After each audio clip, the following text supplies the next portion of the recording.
ప్రజల ద్వారా కడుతున్నటువంటి జిఎస్టీ రూపంలో వెళ్తున్నటువంటి డబ్బే ఆదానికి, అంబానీకి, పెద్ద పెద్ద కంపెనీలకి, ల్యాంకోకి అన్నిటి కూడా రాయితీలు ఇచ్చేది మన డబ్బు. అంటే ఒక ప్రైవేట్ కంపెనీకి వేల కోట్ల రూపాయలు డబ్బు ఇస్తుందంటే ప్రభుత్వం, ప్రజల డబ్బు ప్రభుత్వం ద్వారా వాళ్ళు తీసుకున్నారు కాబట్టి వాళ్ళు మనకు ఉద్యోగ కల్పన కల్పించాల్సిన బాధ్యత వాళ్ళకుంది. దీన్ని 2019లో జగన్మోహన్ రెడ్డి ముఖ్యమంత్రిగా ఉన్న వెంటనే ప్రైవేటు రంగాల్లో స్థానిక రిజర్వేషన్ కల్పించాలని ఒక జీవో ఇచ్చారు. ఏమిచ్చారు?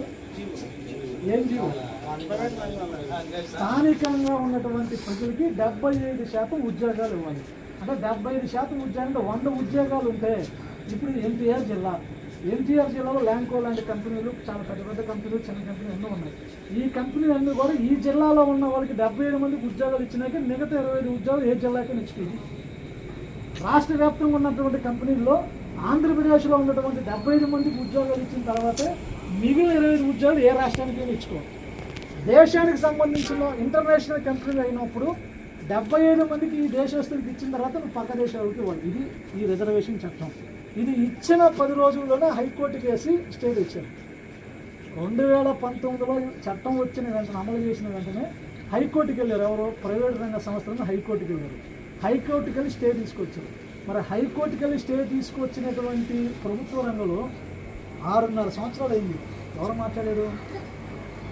ఎవరు అసలు దానికి అది అయిందని కూడా ఎవరు తెలియదు.